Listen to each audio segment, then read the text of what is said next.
Okay, everybody, thanks for coming. Today, Tabea is going to be talking about something really awesome. I'm really excited to hear about it.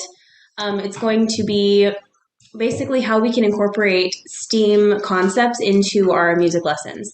And that's something I've never really even tried to do, but it's a really cool concept, and I'm really excited about it. So, Tabea, go ahead and introduce yourself and what you'll be talking about today. Hello, everybody. Thank you very much for being here and for using this sheet, this survey. We will have a look at it right now. First about me, there are just two interesting data about STEAM. I started in 2011, more or less. I learned about CLIL. If you know what that is, it's like content integrated language teaching or learning, which means that you teach not only a second language, you teach some topic like, let's say, vehicle mechanics, or how a water pump works, or how to play a piano together.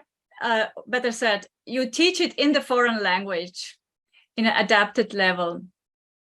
And when I started doing that, I liked it so much that I started mixing up different topics. And now in the COVID, I had the opportunity to learn about the European School Network. It's a European nonprofit organization. European because it's based in Europe and based on European education policies, but it's open to everybody. I say that because there are huge resources, a lot of tools everybody can use, and we have members from Australia or from Canada as well, for example. And they give free courses, among others, about STEAM. And this is when I learned not only from books, but a more concrete step-by-step approach, which is usually about concrete lesson plans. I think in the material I shared with you, you have one of these lesson plans. And we did real lesson plans and tested them with students. So let's go ahead. I would try to share my screen. Michelle, can you give me a permit to share the screen? Yep, I just did. I probably missed you by about a second. Try it again. Great.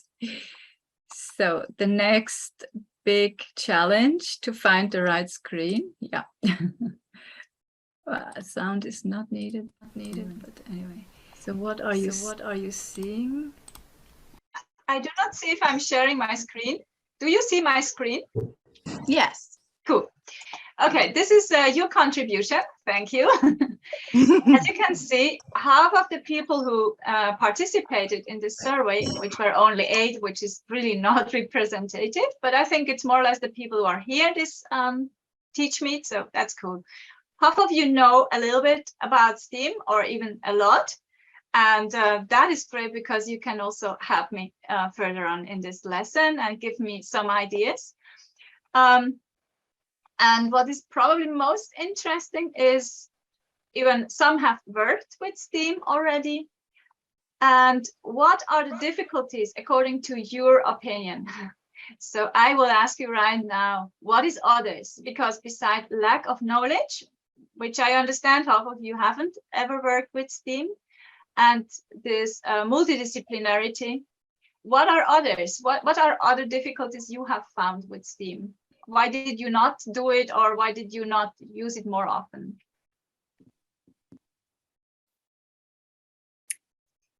I never considered using it. For some reason, or just because you find like this? I know what it is, and I'm a former teacher in the schools, but I just never thought about using it in my lessons, piano lessons. Thank you. Any other? Yeah, I was just going to say, I think that a lot of parents that put their kids in private lessons are expecting, an old-fashioned traditional lesson, and they aren't necessarily even going for it. So then why do all that extra work, maybe that's part of it. Cool. That's good point. Why do all this extra work? If it's extra work, and why do it? Let's have a look at the slides. Well, I have to share them. Yeah. Can you see it? Yeah. Mhm. First of all, these are the same questions, so we already answered them. What is actually STEAM? The letters are saying it quite clearly, but actually I feel that is not really explaining what it is. It means that you use the elements of science or different subject matters, and you combine them, like science, technology, engineering, mathematics, and all others. The best definition I found is that you use science and technology, which is interpreted through engineering, and all others based in mathematics. Why I think that is the best explanation, and I would like to hear from you if that is explaining to you what it actually means, is that science and technology are highly abstract and highly complex subject matters. You know, we already started perhaps 50 years ago with laboratory work and these kind of things, even workshops in some schools to bring that closer to kids. And engineering, I mean, you can understand this terminology in different ways, but the way it is understood in STEAM means that this is like the applied science. So technology and science from a theoretical side is applied in engineering, like doing something with this technology or with this science or both. And this is the practical interpretation, we could say. We design something, we make something, and all others is we connect it to our everyday life or to our aesthetic perception, to our own personal experiences, and it's based in math. Well, I think instead of explaining that, if anybody is against that, he would or she would have to say why. But if you do STEAM lessons, you will realize math is always the foundation of everything. You always need math. How does this feel for you? Is that explaining more or less what it could be? Mhm. I always thought the A was for arts.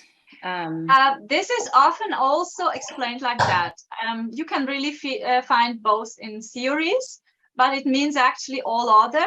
But I have seen also that they use just arts. And I mean, it really doesn't matter, because what you usually do, I mean, you have really a huge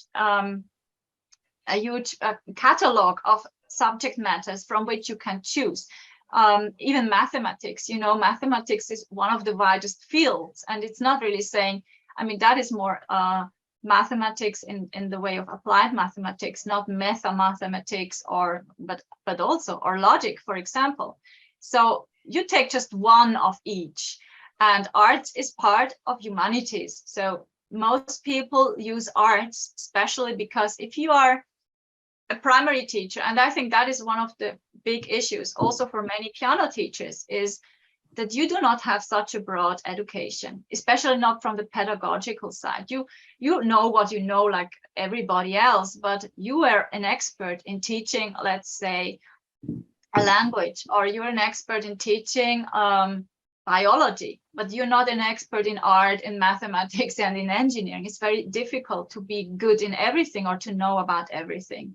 So very often we limit these topics to the most easy one, or to the one that is closest to the lesson plan or to the program, the national program we have at school.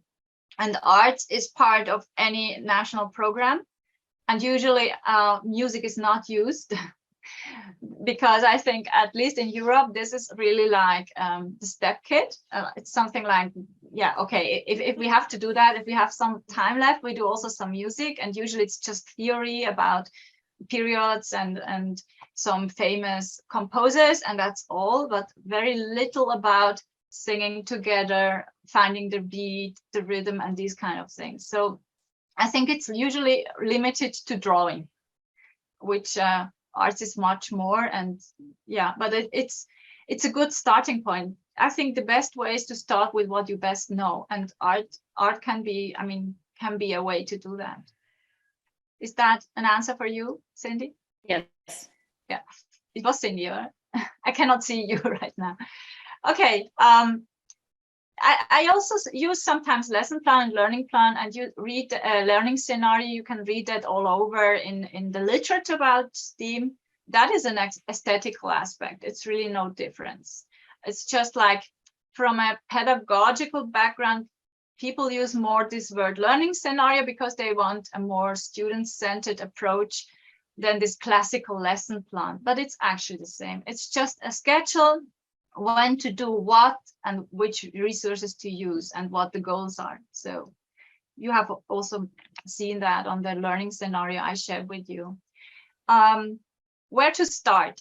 Now, from now on, I will not tell you what I was taught, because I was never really, I told you I learned a lot about STEAM, but I never got really a plan, like a 10-step plan, how to do that. And that was my purpose for you today, how to do that step by step, where to start. I think there are 5 points where you can start, which means you choose the one that suits you best. I would like to hear first, those who have already tested a STEAM lesson plan, where did you start? Do you remember that? Who here has tested a STEAM plan? Probably nobody? I tested one that wasn't, I didn't do a very good job. It was for making a MIDI keyboard. And yeah, it didn't go very well. You were executing the plan, or you were designing it? I mean, you invented it, or you used one that somebody else had done? I found a guy that likes to tinker and watched his video and wrote down like step by step how to make a MIDI keyboard, but I didn't have all the right supplies exactly the same. I was kind of makeshifting, and it was like a really a good learning experience, but it never got finished. I don't know why, but it didn't. All right, so you had a technical problem, actually, not really a problem with STEAM. Yeah, but what was the reason to choose precisely this learning scenario, this lesson plan? Because if I figured that kids can make MIDI keyboards, then they can get on Piano Marble. Like, honestly, It was direct. Okay, so you wanted them to make the tool to use after in the classroom, we could say, like making, we know that from traditional classroom, making your own pencil case, for example, we did that at least. Yeah, it's like the same approach. It's a great approach, actually. I mean, there might be technical issues, not only with MIDI pianos. Even if you want to make a pencil case, it can be complicated, right? So, right, yeah.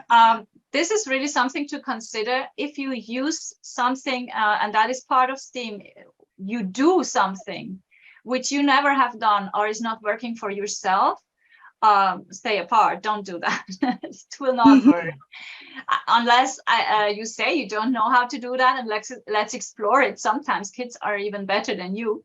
I found that out. Yeah, sometimes I say, okay, we can try something, but I don't know if it works. And it worked because somebody in the classroom, I mean, somebody of the age of 12 knew more than me. So that happens, and it's cool. Yeah, but in general, if you want to have success, and if you want to triumph with your parents and have a little time, start with something you already know to do. We all know something to do, like cooking, or, well, not everybody knows cooking, but that could be something. Or you know to play a piece of music. That is also, that can be engineering, all right? We would come to that, because there is a lot of engineering in compositional technique and in musicality and so on, and you can use that. So the music performance can be part of art. It can also be part of the practical application of technology. Right. All right, start with what you already know. That is probably the easiest approach. Another approach you mentioned that parents have already in their mindset, this subject matter based education from the traditional classroom. Actually, STEAM is made for traditional classroom. All the courses I did was for teachers with very traditional classroom, with competences defined millimetrically for each activity they do. And that is actually where I got really engaged, because it combines this. In the past, we thought that is not a good approach because it's so strict and it's so standardized. And many of us in the educational field don't like that.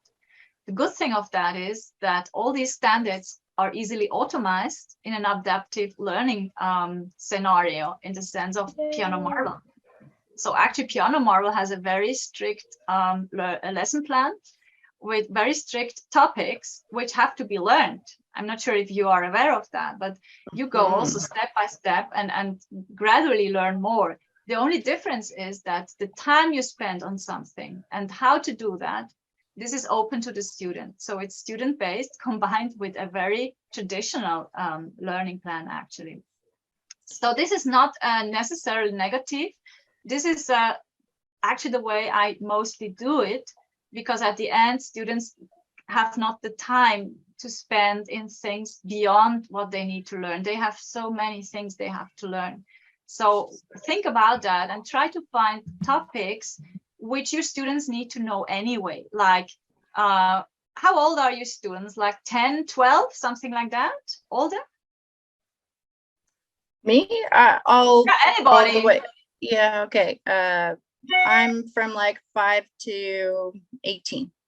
5 to 18. So you have really a huge field. And in your case, I think the best is to start with the primary school students, because these are topics which you probably control. If you are going to, I mean, you are a very clever woman and you probably know everything, but I know from my own experience, if you go to the college level, there might be already very complicated topics in mathematics, in science, which you do not remember from your own school time and you do never use in your daily life. So, but if you have to teach students how to sum up or do fractions and these kind of things, I mean, that is still easy for anybody of us. And you can start with these levels just to see the dynamics and how it works, and to see how parents react, because in that way you can say, okay, they had a piano lesson, but we did also some mathematical practice in arithmetic or something like that, which they are just now learning at their school. And you can actually ask your students, what do you need to know for the next month? What are the next exams about? Or what is your school book you're using in mathematics or in natural science? Are you aware of lesson plans from your country? I mean, most of you are from the US, and the US has a very open and detailed catalog, what you have to learn at which age and in which classroom and in which subject matter. Do you know that? I'm asking to anybody. So I have a question for you. Yes, I think I kind of know that. So it looks like so far, I want to make sure I'm understanding. So you kind of talked about the what and getting into the how. And I would also be interested in the why. You know, what led you into this, and why would you do STEAM, I guess?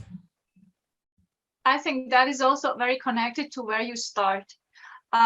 If you are starting with subject matters, the basic reason which you can sell to parents is you are not only saving time, because your kids can stay there 1 hour making math lessons in their workbook, or they can stay 1 hour with piano lessons, but they cannot do both usually. So if you combine it, they save time. The other aspect is, and there are a lot of studies about this, and if you want, I can search for them and send you some links, that if we combine subject matters, the learning impact is much higher.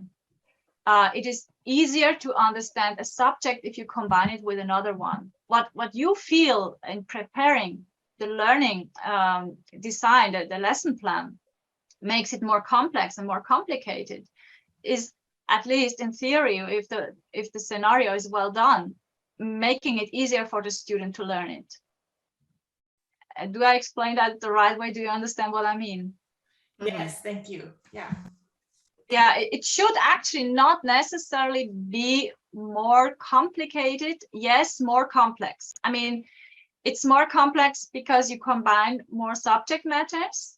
And this is something I want to see now step by step how we can approach that, because it must not be that difficult, but it will always be complex.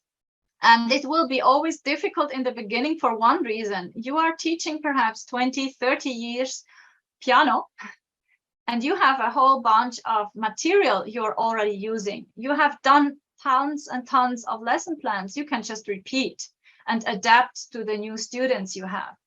Like, oh yeah, last year I had somebody, he had the same problem. I will test it out if that works for this kid. You don't have that for STEAM yet, just because it's new. And this is an issue. I think the best solution to that is there is a lot of free material out there. For example, if you do not know or do not want to spend time in collaborating with somebody from a different subject matter like physics or mathematics, you can find, like Karen Faye did, you can find already whole tutorials on how to do this or how to do that. But the problem is, it must be at a level that you can understand that. And it's often not that you do not understand, let's say, how to make a MIDI piano keyboard, but because nobody has ever done it with you, it can really be a learning curve for yourself. And it was mostly for me. Sorry. Yeah, it's very time consuming because there are so many aspects which are new. I say that from my own experience. There were simply things I gave up, okay? And this is a very good thing. I will repeat that probably every 10 minutes now. Whatever you do, keep track on that. Make some kind of list, what you did, because perhaps 1 year later, you can do it. You're learning too. And 1 year later, you might have even somebody who has already done it. And you can remember that and say, okay, hey, why don't do that now? And that way I learn it myself. So you should keep like a kind of library. I'm not sure if you're doing that for your piano lessons, but I'm sure Cindy is doing something because she has such an organized classroom. And I feel that you're having some system how to remember what you did with which student and how to do that. Is that right, Cindy? Yes, I just have the traditional lesson plan book, and I just kind of keep loose notes. They're not, terribly organized, but just loose notes of who was there and what we did. That is the right starting point, because you can use all these notes from the past, and when you have some time over, just look like, oh, what could I connect? And then you do the same for the STEAM lesson plans. You just add them to your book, or you make a second book and keep them. So it's really a learning curve, because we don't have the material, we don't have the experience. So anybody who is telling you it's easy is lying. That it's not easy because it's new, foremost, not because you cannot do it or it's difficult. I want to make that very clear. And it's not easy because it's more complex. Yes and no. I mean, it depends how you are teaching. If I see the classroom from Cindy's classroom, that is a complex classroom. You're doing a lot of activities, games, you have science. So there is a huge complexity in this. And STEAM must be not more complex. So if you are a teacher who is just like going through the piano marvel lessons step by step and looking, okay, that's good. Now musicality, okay, yeah. Well, this is the most easiest way. I know a lot of teachers are doing that in our public school. And for these teachers, it's a little bit like getting out of the box. We have this fashion here in Spain now that we use these books with gap in the text, and you just have to gap fill. That's how they teach at the moment, which is really interesting, because that's the last way we should do that. And that's what they are always preaching, but we do that. Why? It's easy to correct. It's easy to do. But we have Piano Marvel, we do not have these kind of problems. All the correction is done by the system. Everything we really need to teach is already automatized. So we are free to play around this. That's the idea. So subject matters are a good idea. If your students are having problem with some topic, start with that topic and combine it with Piano Marvel. you do not need to combine all the STEAM aspects. Start with 1 or 2. That makes it also easier. Then one approach I discovered recently, I didn't find a lot of studies on this, just a few ones, and I found it really like 2 weeks ago, is that I start with an abstract concept. This is actually what we learned not to do. We learned to do something practical, like making a MIDI piano, right? And then from there to add all the theoretical part. I found that the more abstract the concept is, the easier it is to connect a lot of different things to it, like symmetry. Do we have symmetry in music? Absolutely. I forget you can't see us. Yeah. Yes, Yeah, absolutely. I can only, you have to Yeah. answer. We're all nodding Exactly. here. You have symmetry in music. Do you have symmetry in nature? Absolutely. Yeah, and you have symmetry in mathematics, in geometry, you have symmetry in programming. So that's it. So recently I found out that vectors are really cool to combine. Yes. It really doesn't matter. Anything you take, the more abstract it is, forms are really good, like circles, triangles, and you start combining them. How I do that? I love mind maps. You can do that by hand, like you put the concept in the center and start thinking what connects to it.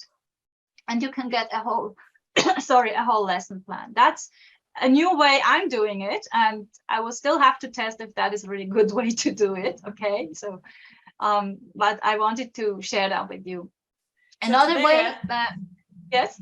Sorry, when you talked to us previously about doing drumming with piano marble.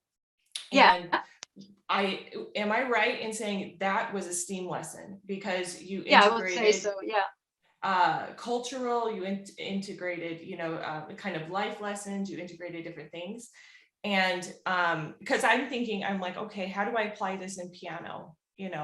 Because some of the examples are kind of homeschool based, but if you're doing piano, it connects them to other parts of their life. Right? Am I understanding that correctly?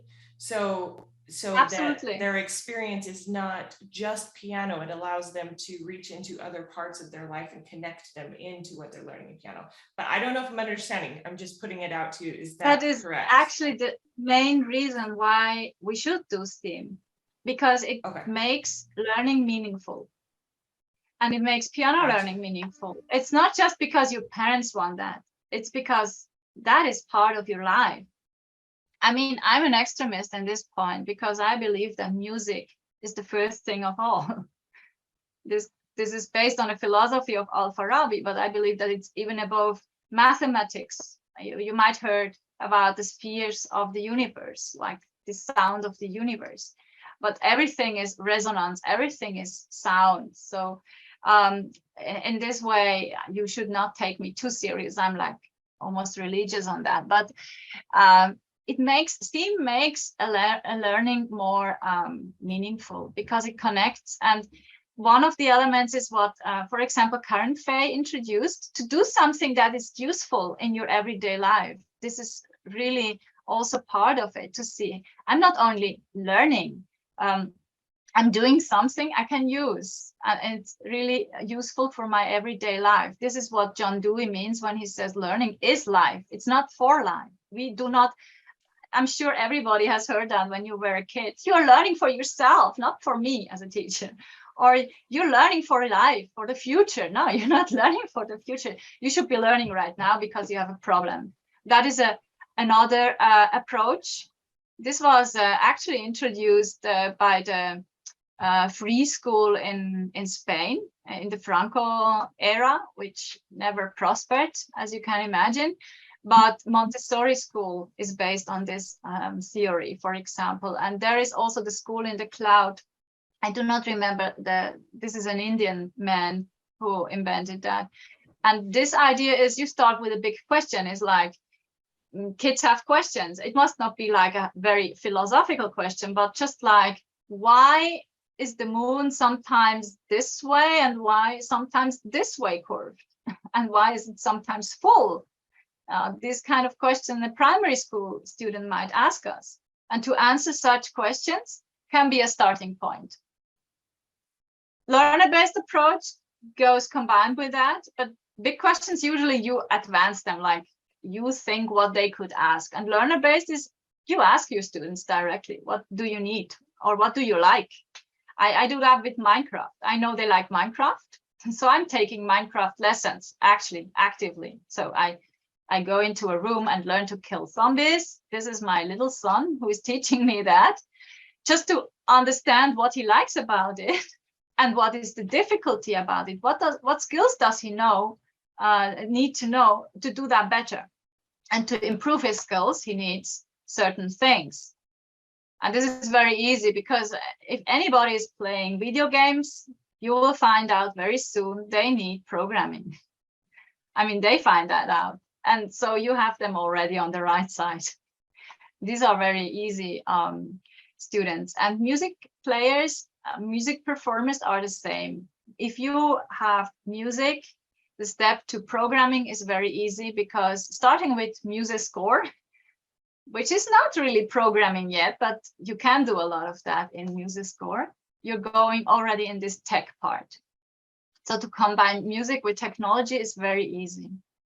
Have I shared with you this learning scenario about, it is called the Revolutionaries Time Machine?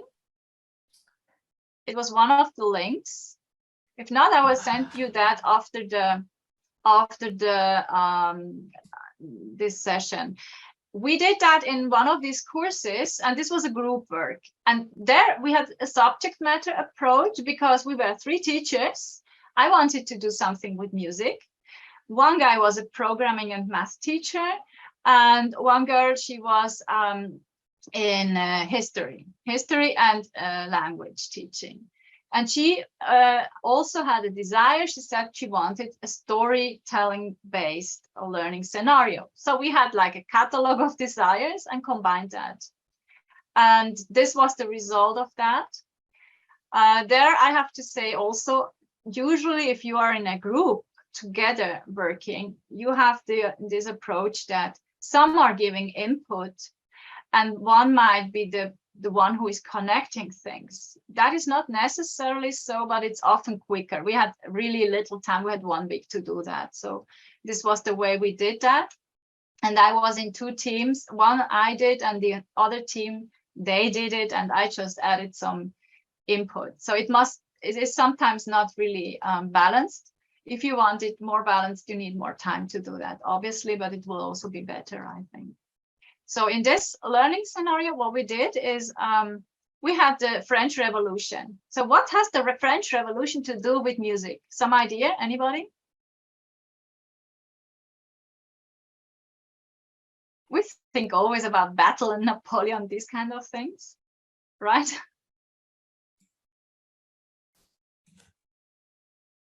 I cannot see you. Tabea.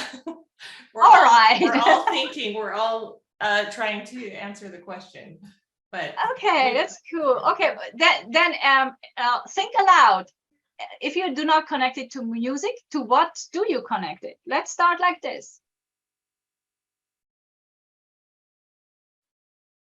Have you heard about the French Revolution? I was like, give us a tiny history lesson here on the French Revolution, because it may come back to us. It was obviously not meaningful for your life, Kami. I'm so sorry. I don't have a good memory, so. No, why don't you have a good memory? Because it was not meaningful. It was not emotionally engaging, and it was not meaningful. This is the reason why we should do meaningful lessons. Sure, yeah. I just remember there are a lot of jokes in our family about you know, if someone's being bossy, which terrible leader they're being like. Those are the ones that I can remember because they're hilarious, but you know. It's a very cool starting point as well, because you can use that. This is like the cultural aspect, right? if you have a lot of jokes, probably other families in your area have the similar jokes. Is that possible? Or is that only your family? You're on mute, Karen Faye. I just have like a little unicorn here. She was going to just say hello and then she was gonna lay back down, I think. Is that like, let's have a wave and we can get going. Oh, look, they're all waving at you. Oh, did you wave back? Okay. All right. Sorry. Question was, oh, The jokes. Yes, there's jokes. They're not, and not in the way where they're like no racism, but just like, if I'm deciding to get rid of all of the grapes, someone will be bound to mention, like it's a grape genocide, or, like it's, we bring in like strange historical into the groceries. I don't know why. Like it's our family's weird sense of humor, but I think it exists outside of our family, Yeah, but that could be a good starting point. And then you can use something like tension, for example, which is something that exists in music. It's not that directly connected, but I mean, it's connected in the sense that for some reason you have this image in your mind when you think about the French Revolution. And that way you can apply the same. It's like a feeling. You really do not know more, apparently. So, but you have this emotion, this feeling, this image, and you can translate that to music, for example. What we did is much more straightforward and simple, and it is in Piano Marvel. There is a absolute beginner song called France, which is actually a simple version of the Marseillaise. Have you heard about the Marseillaise? This is the French national anthem. And it is actually copied. That is one of the best propaganda pieces I've ever heard. I really don't like the song, but I like the achievement because it's like 10 other countries are still using the same melody for their national anthem too. So there is something in that sound that moves people in a direction. And that was our starting point. What makes people move in a direction? And well, from there, we did a huge exploration phase. And in exploration phases, I started always, that has nothing to do with STEAM, that has to do with being a woman. I started asking myself, who was a scientist by this time in France and was a woman? This is like this kind of question, where's the unicorn? And there is always a unicorn. That is the surprising thing. And I don't want to get her name wrong. You can read it in the learning scenario, but I found this woman. She was actually the first one who was explaining resonance in a mathematical way. She didn't get it fully, but she achieved really a huge step in mathematics for the first time after like 200 or even more years. And nobody knows her. That was really amazing. So I included that. What we did is we worked on mathematical series. We applied them in a very simple app. And that is the important point, bring that to something simple, where you can just change a few numbers and make an automatic sound, a music. So you can program actually a tune. And the kids had to compete tuning some music that was motivating people to do something. Of course, we didn't want to go to war. What we took as the trigger was, how can you motivate people for climate change? Because this is like, what is politically correct right now? And we said, okay, do a sound that motivates people for climate change. And I mean, we didn't need really a propagandistic sound, but the idea was to connect psychoacoustics with this number series and with music, with real songs. And we had this Piano Marvel France. There is also a Marseillaise version in Piano Marvel, and I was looking for some different versions of the Marseillaise just to compare also, and where the song comes from and so on. And we already had the whole STEAM because we had physics, we had mathematics, we had history, and we had music. So That was So- one example. So, Yes. So Tabea, can I jump in?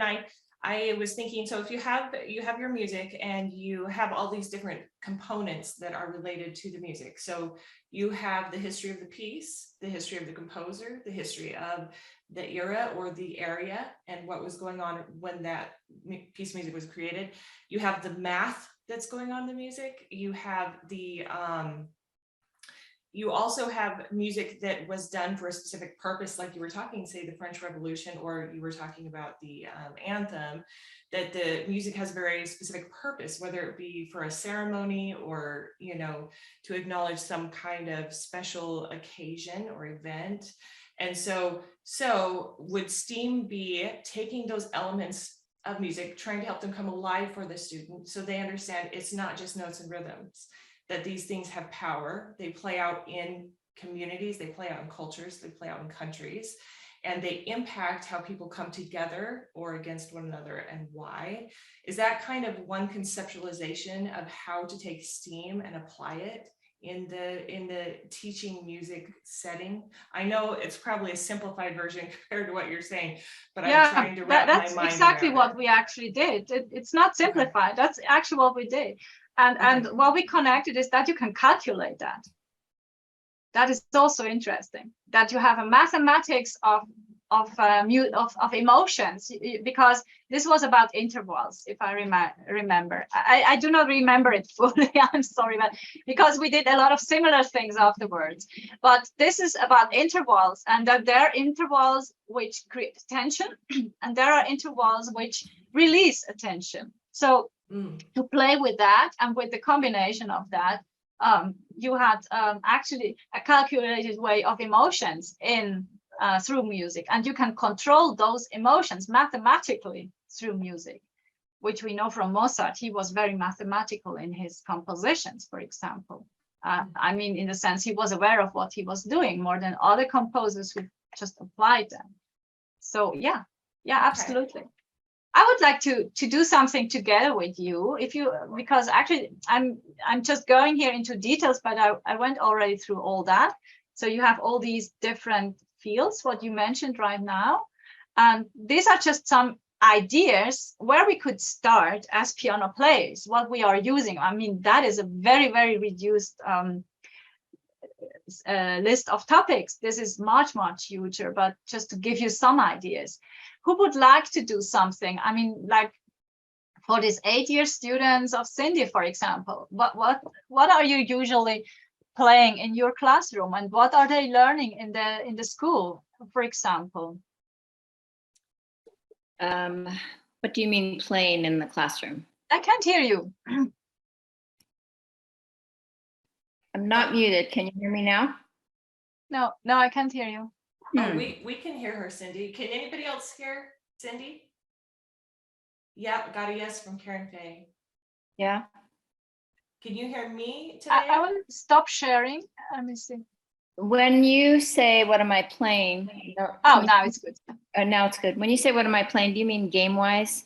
Because I use a lot of games. Exactly. That's a good starting point. So then you're doing kinesthetic stuff, and you're using different learning styles so that it catches everybody, and it makes it fun. It's not always just auditory all the time, right? So I'm very aware how to do that kind of thing, but as far as integrating another subject matter, that would be new territory, I think. For example, if you have a game, what type of games do you use? Can you give us some examples? Okay, yesterday we did a Scrabble-like game.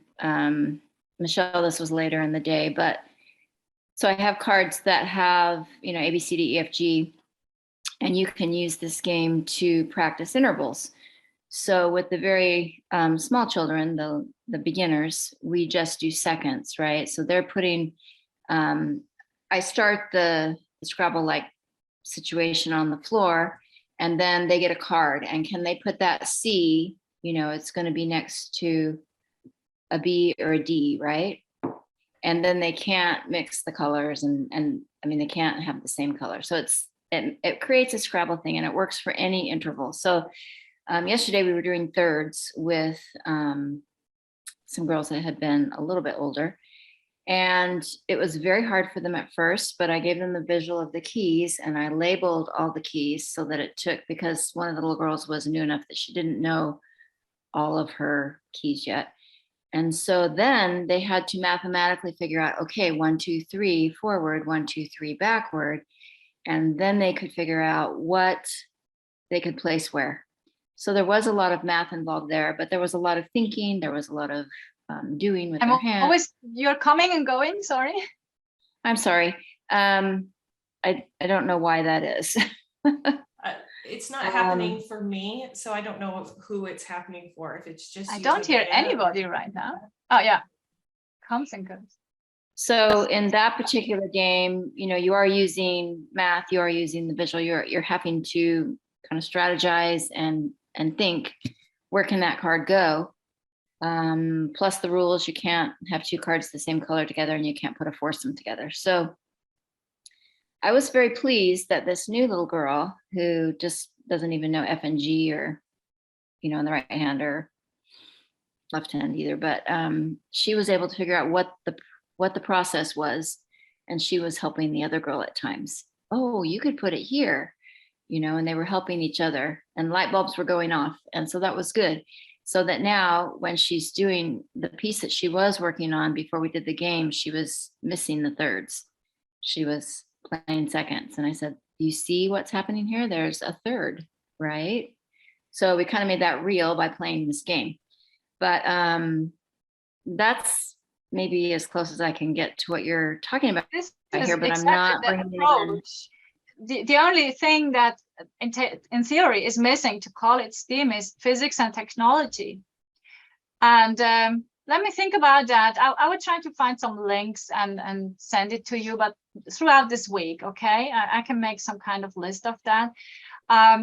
Because physics, first of all, is not that easy at this low level, because well, it is, but we usually think about something different when we think about physics. It's just like colors are physics. Different temperatures are physics. Even different positions in a room are part of physics. You could start with something like that to integrate that, which is really, if I understand the game fully, that could be done. Just one of these, not all of these. It's just giving ideas, not thinking about physics in a very abstract sense, but in a sense, actually primary school and preschool students are learning about it, which is still very, very simple and basic. And that is possible to do. The other thing, the technology thing, is actually easier in the sense there is a lot from Google and other free resources where you just can push some buttons. And for example, listen to different thirds and compare them or something like that, which I will look for, and then you can use that. This is already using technology. I mean, at the level of 5 or 6 years, you do not need to program a whole a whole thing or to do something complicated. It's just to open an app and to use it and to connect it to music and see. I mean, even using Piano Marvel is always using technology, actually. So I guess I was going to say, I guess I could, you know, when you had that other page up where I was talking about sound waves and that kind of thing, we could have explored what a third sounds like up and what a third sounds like going down, so that they're hearing that, and that also becomes part of the learning. So that would have been an angle I could have added. This is very cool. You have your STEAM lesson. I'm doing it. Yes, really. I hope the others also see that it must not be that complicated. It's just I never had physics in school, so that's kind of a big learning curve for me. Yeah, for everybody of us, because those who had usually forgotten about it. Or like my oldest son, like I asked him about something about graph plotting, because the other son of mine is learning that right now, and I asked him, how did they teach that to you? And he said, well, they taught it the last week of the course, and they taught us that it will not be in the exam. So yeah, that I think that is really the key, what Kami already discovered. It's about making learning meaningful. And if you do not find physics or do not find the math in your lesson, just leave it out and do what you find. But combine things in a way that makes it meaningful. And you will discover the more you add from the other topics, the more fun it will be. Yes. This is not school. You can't just speak. I know, but I know I'm really bad for interrupting too. So one thing that I found, I don't know if it's transferable, but I did one where we made a guitar stand and a cello stand. And of course, the guitar, they had to measure the depth of the guitar and see how far away it would be from the wall. And they could see that, like, you know, where it was going to go, it had to be parallel. So we could use parallel. We had to have the opening for the neck measured properly, and we found the pincher. Like there's a lot. And then for the base, we had a piece of foam, and we had to cut the foam to fit the guitar, and then we had to make the cello move way out and still and make longer foam. So it was just like measuring, but it was also, I mean, physics, we needed to have a much bigger hanger for the cello and things like that. And we also had to have something for the what did you do in physics, and what was the age of kids? 10 and 12. All right, yeah. 10 and 12. So it wasn't really like the physics, like you said, it was difficult to apply, but the principles that you needed a larger, more sturdy. Yeah, you actually can introduce harmonic series and overtone. I mean, they will not calculate that. That will be probably too difficult. But to get the idea what it is. Yeah, to get the idea what it is. Because then when a very boring teacher is teaching them that topic, it will be interesting because they remember, oh, we did that in the classroom with current Faye. I know what it is. And then the mathematics becomes interesting because they get control over something they have heard before and they have used before, but without control. So the physics is giving them control. The piano is the best for teaching with physics anyhow, because of, you know, you get the velocity of your attack, and then you open up the front and you can see this mechanically engineered brilliance and all the different materials interacting, and you can hear the harmonic series, you know, lift up the pedal and just let it, and like I make that somewhat magical by, I don't know, lying, saying it's magical, but it's not a lie. It sounds magical to me. There is harmonics, and they like, the magical sound is the harmonics, and then, you know, it leads into more when they're ready for it. But yeah. Well, and that sorry, went on a tangent. No, that was great. The tool that Cindy, you were talking about was Music Mind Games, right? Yes. Okay, just want to make sure. Yeah. What is the name of this tool? It's Music Mind Games, and I use a lot of her stuff. Cool. I will look through that because I can see how to connect that to Steam. Yeah, it's actually really awesome. She has a lot of and her stuff is so there's so many relationships between they make all the connections between all the relationships, how everything relates, and it's very mathematical, but in a way that children get and understand and can do. It's very fun for them. Yeah, so cool. She does incorporate a lot of math under the radar, but it's there. And you never have to worry about the math, because thinking is math, you know, because math, it's there. And it's always there. You cannot avoid it, actually. So that part is easy. We have the art part because we are doing music. That is easy too.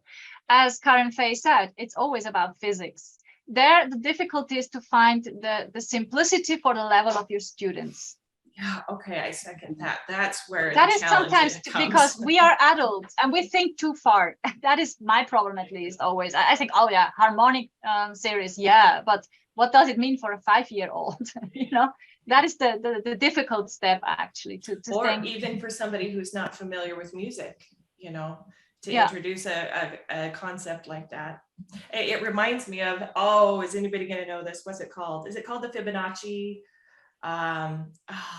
Where there's a pattern in like how a leaf's veins, I'm not going to get this right, but essentially it's all throughout nature, but it's also, Yeah, I believe it's also in music. But it's just I'm interesting working to right see. now. I'm working right now on combining it with chemistry because I found it's like less intuitive. It's more difficult to connect it in STEAM lessons. And I'm working now on a series of learning scenarios to do that because it's possible, but sometimes you just have to take it the time to say, I want that. And then there is Google, you know, like the I want that and Google together, you find everything. Really, you have to have the faith that I was looking for music impact on sugar molecules. I was Googling that and I found that. I'm working right now on that. That is really... It was just, I wanted something with sugar because we want to make a party for kids. So sugar is always a good starting point. Like in Cindy's classroom, the sweets. And I thought, okay, sugar molecules, how do they interact with music and sound? Well, and it's and there's interesting, always like, a weird scientist out there who did a study on that. Well, sugar molecules make sound because the kids squeal when they get there. You see, you have the next learning scenario. Yeah, you're so cool. But I was going to say, it's really fascinating, like the storytelling element that sometimes we incorporate in our teaching and sometimes we don't, but everybody can really dig into a story and it makes it relatable. And so I think, like, for example, even if you're sharing a research study, like I was fascinated with a research study that showed how plants react to music, exposure to music. You wouldn't think there was a reaction, but the science shows there's a reaction. So Yeah. for me as a child, that was fascinating, and it triggered something in me. And so you never know what's going to be interesting to a child or an adult, any learner, anybody who's learning, that if it's not brought in, they may not make that connection that, wow, Yeah. that's interesting. Or it may be too much in this the revolutionaries time machine. We actually wanted this storytelling element, and I did a huge effort on storytelling. And the kids were like, can we just switch that? Oh. They were so much interested in understanding how things work, and they were absolutely not really interested in getting through the whole history. So yeah, sometimes that can be also difficult. As you say, you never know what triggers them. And Right. I think it's also good to leave them some freedom and just to pick what they need. When they need something, they will look for it. I think that is the most challenging in any lesson, but especially also in STEAM. If you add an element, it should be somehow necessary to solve the problem. If it's not necessary, it's very possible that they switch it. I mean, it may be that they just like it. Like some people always like painting, but if you do not connect this painting to a music piece or to a physical theory, well, those who don't like painting will just not do it. Unless you force them to do that, but that's not always the easy thing. Yeah, I know that Ann Hansen, she was kind of working in like looking at my program a little bit, and she was like, let's add some music history to the program. And I have primarily adults, and I thought, oh great, yeah, let's do that. They loved it because the history adds richness to the piece they're learning. Like they were just like, oh my goodness, he was deaf. Oh my goodness, he lost his sight. Like that is not the same like storytelling, right?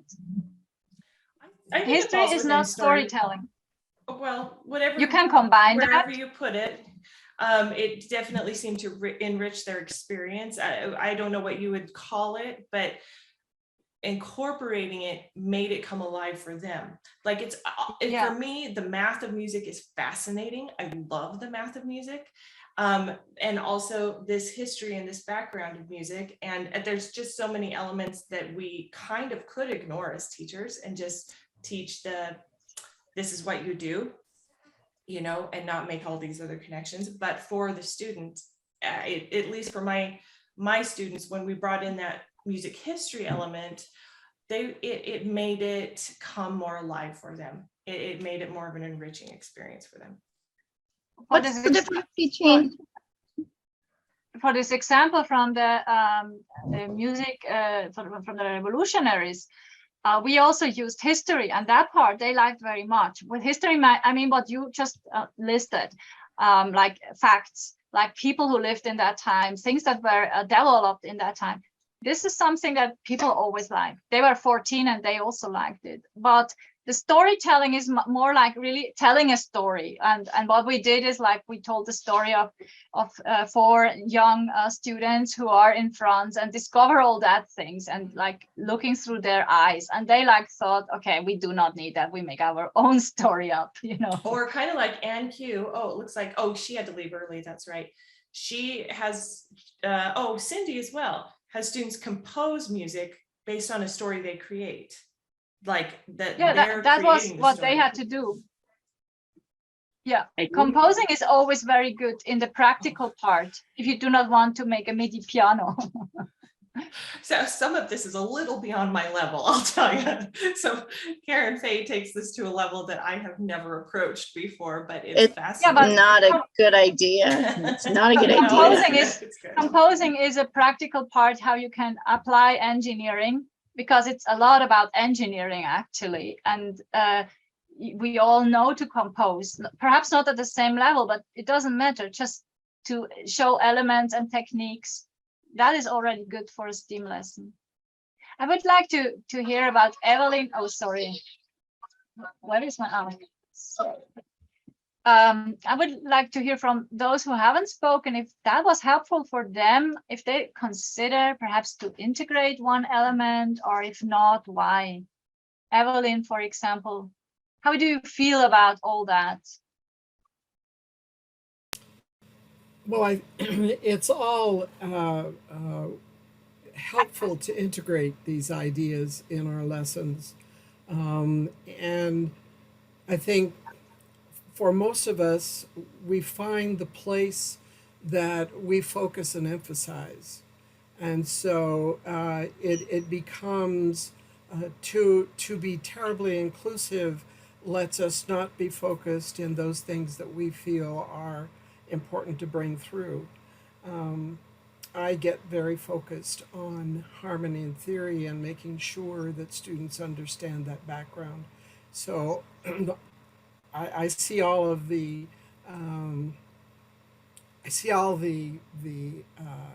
asset to all of these ideas.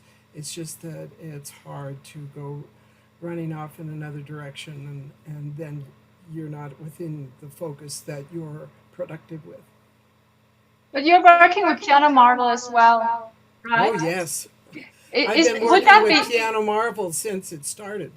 Would that be helpful to have like learning scenarios based on the Piano Marvel method and to integrate a few things? Absolutely. Just so you know, you've all of a sudden started echoing. Oh, me too. Yeah, you sound like you know, a muse just bellowing out over the canyon there. All of our audio has just wigged out all of a sudden. Yeah. And that's better. Okay? Oh, strange. I don't know what happened, but every single person had a different audio issue, and I got it's so spooky today. You're right. Sorry for interrupting. Bring it back to where it was. I just noticed the audio was being weird. Yeah, are there still some questions? Or Cheryl, how do you think or feel about STEAM? I think she has no video today. Cheryl, where are you? So with Evelyn, you were saying she uses Piano Marvel, so that brings in some of the STEAM components. Is that because the audio was happening right when you were answering that? Yeah, I mean, this is the question was more because I'm planning to make some ready-made learning scenarios for Piano Marvel based on STEAM. So not every teacher has these abilities or the time to do that. So you just could download it and apply it. And yeah, that was my question, if that would be helpful or not. Oh, yeah, I mean, Yeah, I think yes. that would be helpful to any teacher, like not having to create the wheel every time there's something new. Exactly. Oh my goodness, we would all have to be so productive. Well, All of us independently, it would be so useless. it's Let's really, just share. yeah, I was just gonna say, I'm so excited. I have to say, I'm gonna have Evelyn come and share with our studio. I'm so excited for her to share, and she has all this background in history and understanding of theory and harmony that I have not gone into that much depth with it. I have not done, but you have all this interest in STEAM and how to incorporate it. So we really would benefit from this sharing type of, I mean, that's the exciting component for me, because I hear this, I'm like, oh my goodness, like I am working on this one thing, you know, and I'm like, how am I going to incorporate this? But if there's somebody kind of doing some of the work for me, or most of the work for me, and letting me implement it, I'm like, okay. And then I get to see the benefits of it, but somebody else has done the work to say, this is how. Yeah, I you was can thinking a lot about incorporate it. you when I prepared this presentation, because actually you have such a structured course already done, Yes. which is a huge work as well, and very Yes. based on Piano Marvel. Mhm. It's just a little step to integrate STEAM in there. It's much Well, less than it seems. Only a little step if you're involved. Exactly. Yeah, that's You the know. point. But that is Yeah. exactly the point. Yeah. Yeah. Okay. I think we have Cheryl now. If you had Do you want me to offer something? I wanted to know if this became a little bit clearer for you today, what STEAM means and where you could start, or if you could integrate something, or is it more like, okay, I'm with a big interrogation sign and I will just leave it behind? Oh, I'm just thinking of so many things that I've done in the past that connect with what you've been talking about. I have a PowerPoint presentation on Pythagoras, who is the mathematician who organized the circle of fifths that we use. I know he did that. Yes. I didn't Yes. know that. And I can send you the link to that, and it's on my website, normanmusicstudio.com, but I could send you the link. I could send it to Michelle, and she Michelle? can share it with us. yes, I can send it to you. It's so, as you've been saying, music is math, and we got it from Pythagoras, who lived in Greece. His father was a captain of ships, and Pythagoras went around to all the countries in the Mediterranean and learned the music, art, literature, mathematics. He put together all of this mathematics into our music that we use. And this just shows how mathematical it is. So if you want me to share it, I can send it to Michelle and she can email it out to you. That'd be very Great. interesting. That's amazing. Thank you, Cheryl. You see, you're already doing STEAM. Well, I used to be on the board of directors of the National Music Teachers Association, and I've shared this, in probably about 6 or 7 states. Long ago, though. This was 2014 that I ended that part of my career.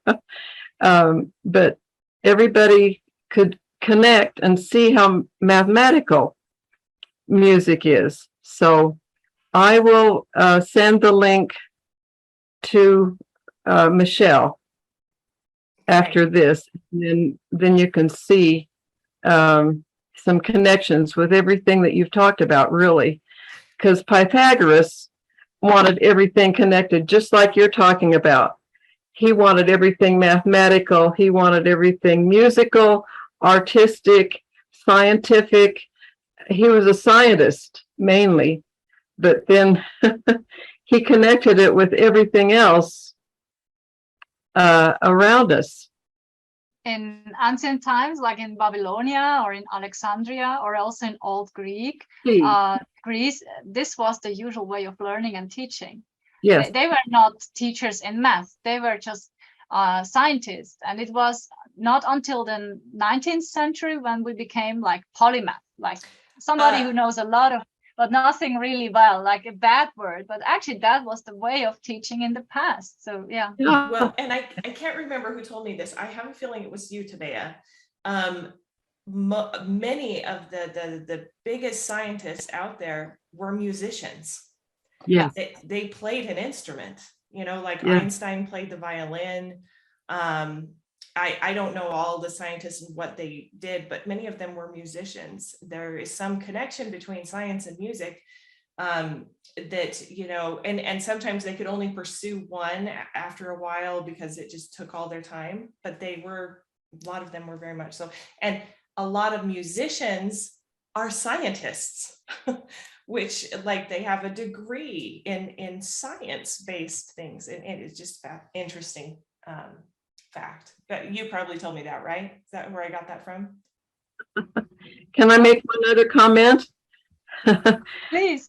A number of the universities here in Utah have found that those students who have a degree in piano performance do better as medical doctors and medical people than any others. Does that give you a Interesting? Yeah, there's a lot of Performance under scientific pressure. study on that. We could make a kind of shared list, like the one you do on the favorite pieces, and look for articles who give proof to that, because that is something we know for a long time, not only mathematics, but that learning to play music, and especially the piano, but also other music instruments, is having an impact on our minds that also makes us more able for other scientific fields. So we should do some kind of research on that. Isn't it true that music is the only thing that fires all parts of the brain? Yes. Yes. And it keeps us from Alzheimer's. Oh, Yes, better start playing a little more then. I know. Also, Right. oh, never mind. I relate to that a little too much. I started playing the piano more.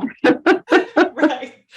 I was going to say, so everyone knows, Tabea, there's a link to her PowerPoint and some additional information in the email that Michelle sent out about this class. And as I was going through it, it's an excellent resource and has a lot more information than even you spoke about during this meeting today. So there's a lot you can click on, and it opens, and there are some already made learning plans you can use, like a kind of guideline. So yeah, I could tell you put tons of preparation into this, and I mean, kind of knew that would happen because that's how you roll, and it's really great and wonderful. So I want to make sure everybody knows those resources are there, because you really put together some nice resources. Yeah. Yeah. Did you have anything else, Cheryl? Because I feel like I cut you off at one point. Well, I'll send you my website link and then this PowerPoint on harmony. Are you Okay. able to add it to the chat? What? Or she Are can you able send it to to put it in Michelle. chat? That's easier to save, because I'm not even Okay. on my computer. I will not get it. Yeah. Okay. I wondered if Cheryl would feel like presenting it even in one Teach Meet, if that would be fine for Michelle and the Piano Marvel organization. That could be really cool, and we could think about it, how she uses it with Piano Marvel. Would you be interested in that, Cheryl? If is that Michelle talking? Sorry, Cheryl. I wanted to say. Oh, it's Tabea talking. Let's see. Okay. She's here, but- I'm going to have somebody teach me how to share my screen because of the PowerPoint. If I can have a grandson come over and we can do that even easier. You can send it to Kami or to Michelle, and she can present the screen, and you tell her just go on, to the next slide or so. Okay. Okay. I'll do that. Yeah. Michelle? Is Michelle here? having My- Yeah, technical I'm problems. here. I just got back in. I'm having a so it keeps kicking me out. Yeah. But I'm here right now. Does Michelle want me to present this on a Tuesday session? I think so. I got cut out of the meeting like we were talking about it was. So I heard it's something about like a PowerPoint on station, but that's all I heard. Yes, the PowerPoint on Pythagoras and the creating our circle of fifths mathematically and so forth. If you want me to do that on this in this Tuesday group, I'd be glad to. We lost Michelle, but I will have her be in contact with you. Oh, she's back. She put her Wi-Fi Okay. is really. Sorry, I got cut out hit and again, but I miss. think I heard. Oh, yeah, my internet keeps kicking me out. I think I heard most everything though, and I do think that would be an awesome topic, and we'd love to have you present on that.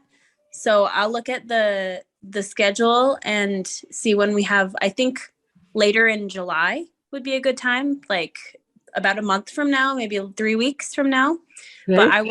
I'll email you with like the times we have available and see when would be best for you. And I'll email you the link, Michelle. Okay. You can look at it and see. Yeah. But I presented this in, as I said before, in about 7 states when I was on the National Board of the Music Teachers Association. Yeah, that's fantastic.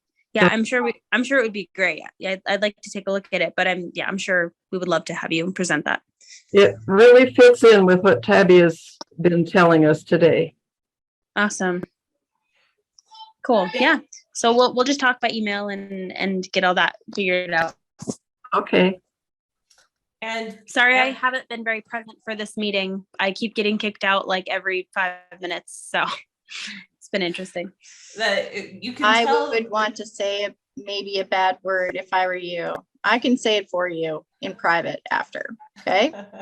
Okay. help You know what's you get really funny is I can't like I just don't I say funny like insert words, like really Oh. ridiculous ones. Those are the words that come out like shucks and stuff like that. So it's me. Yeah. Well, It makes me Oh, feel better for you. thanks. I was going to say thank you to really nice. I'm sorry. This Sorry. has been This has been really thoughtful. Makes my wheels turn. So thank you. Mhm. Yes, thank you so I much, also Tabea. go. I just found out that you are all experts already. Ah, I mean, not me. You know, I go in cycles. I'll use something with my students, and then with these classes, it'll bring to memory, oh, I've got that material. I need to start using that again, and then use something else again. Do you know what I'm saying? I get into habits with my teaching, and I need to get back into adding some of these things that I have done in the past. Thank you. mhm. All right. Well, does anybody have any other questions for Tabea before we let everyone head off into their Tuesday? No more questions, but it's good to see your faces. Good to see everyone. We'll see you next Wednesday. Thanks again, Tabea. Yeah. Or Tuesday, sorry. See you Bye. soon. Bye. Yes. Bye, everybody. Thank you.